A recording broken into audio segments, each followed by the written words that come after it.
కోసం తన తండ్రి బాటలో నడుస్తున్న మన షర్మిలమ్మ గారిని అందరూ కూడా దీవించమని, ఆశీర్వదించమని ఇక్కడికి విచ్చేసిన ప్రతి సోదరుడికి, ప్రతి అక్కకు, ప్రతి అవ్వను, ప్రతి తాతను వేడుకుంటూ ముగిస్తున్నాను. జై జగన్, జోహార్ వైఎస్ఆర్. ఇప్పుడు మన ఎమ్మెల్యే శ్రీమతి వైఎస్ విజయమ్మ గారు కొన్ని మాటలు మాట్లాడతారు.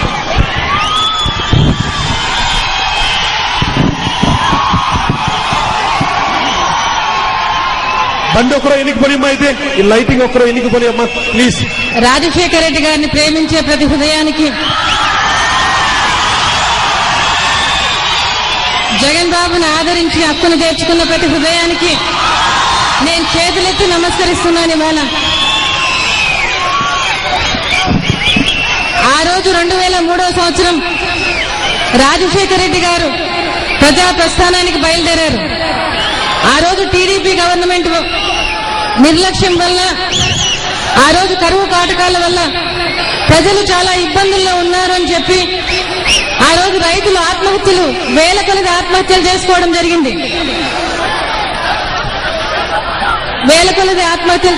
జరిగింది. మరి వారిని ఓదార్చడానికి, వారికి భరోసా ఇవ్వడానికి ఆ రోజు రాజశేఖర రెడ్డి గారు ప్రజా ప్రస్థానం పేరుతో బయలుదేరారు. ఆ రోజు కొనసాగించారు. మరి ఈ రోజు కూడా టీడీపీ లాంటి కిరణ్ ప్రభుత్వం కూడా అంతకంటే ఏం తక్కువ తీసుకోలేదు. కాబట్టి ఈరోజు మరో ప్రజా ప్రస్థానం స్టార్ట్ చేయాలని చెప్పి జగన్ బాబు ఆయన జైల్లో ఉండగానే 28వ తారీఖు కానీ 5వ తారీఖు కానీ బెయిల్ వస్తుందని చెప్పి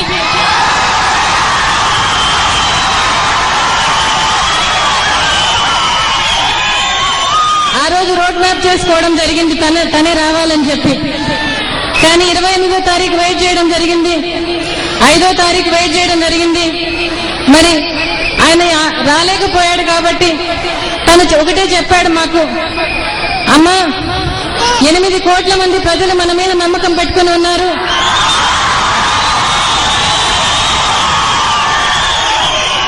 మనం ప్రజల కష్టాల్లో ఉన్నప్పుడు వాళ్ళ మధ్యలో ఉండాలి, వాళ్ళకు ధైర్యం చెప్పాలి, భరోసా ఇవ్వాలి. నేను త్వరలో వస్తాను అని చెప్పి ఎవరో ఒకరు ఉండాలని చెప్పి చెప్పడం జరిగింది.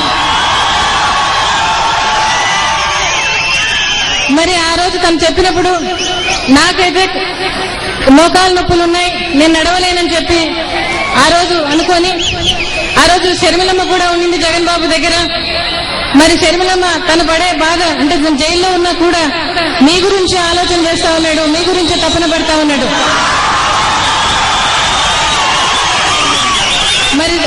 మరి వాళ్ళ అన్న బాధ చూసి షర్మిలమ్మ నువ్వు వచ్చేంత వరకు నేను కొనసాగిస్తానన్నా అని చెప్పి చెప్పడం జరిగింది. జగన్ బాబు ఏ రోజు వస్తాడో ఆ రోజు తను పాదయాత్ర కంటిన్యూ చేస్తాడు, పూర్తి చేస్తాడు.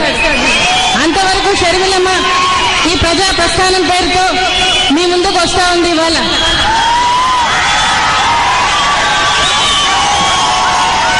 ఈ రోజు మీరు చూపించిన ప్రేమకు నేను ఎల్లవేళలా కృతజ్ఞతలుగా ఉంటాను. ఎందుకంటే మీరు రాజశేఖర రెడ్డి గారిని ఆదరించారు.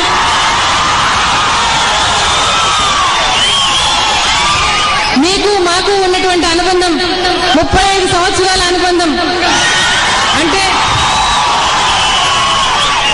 ఆయన పుట్టింది ఇక్కడే అయినా కూడా రాజకీయంగా మీకు రాజశేఖర రెడ్డి గారికి ఉన్న అనుబంధం 35 సంవత్సరాలని చెప్తున్నా. అది ఒక రోజుతో పోయేది కాదు. రాజశేఖర రెడ్డి గారికి పదవి ఉన్నా పదవి లేకపోయినా మీరు ఆదరించి ఆయన ముందుకు నడిపించారు. ఆయనతో మీరున్నారు, చెయ్యి బట్టి మీరు ఎప్పుడూ నిలబెట్టారు ఆయన్ను. దగ్గర రాజశేఖర రెడ్డి గారికి 25 సంవత్సరాల పదవి లేకపోయినా కూడా మీరందరూ నిలబడటం జరిగింది. రాజశేఖర రెడ్డి గారు చెప్పారు, అసెంబ్లీలో కూడా చెప్పడం జరిగింది, 25 సంవత్సరాలు నా ప్రజలు నన్ను, పులివెందుల ప్రజలు నన్ను మోసారు.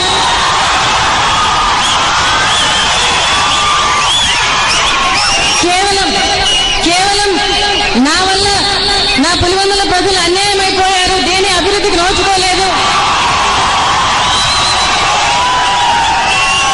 కాబట్టి నేను సీఎం అయిన తర్వాత నా పులివెందులకు కడప జిల్లాకు నేను వారి ప్రజల బాగోగులు చూడటానికి నేను అన్ని విధాలా వాళ్ళతో ఉంటాను, దీంట్లో తప్పేంటి అని అసెంబ్లీలో అడిగారు ఆయన. ఆయనకు పులివెందులంటే మహాప్రాణం, మీరంటే మహాప్రాణం. ఎప్పుడు మీ మధ్యలో ఉండాలని ఆయన ఆశించేవారు. పులివెందులను మహానగరంలాగా తీర్చిదిద్దాలని ఆయన అనుకున్నారు. పులివెందులలో కడప జిల్లాలో లేనిదంటూ ఉండకూడదు అని అనుకున్నారు ఆయన.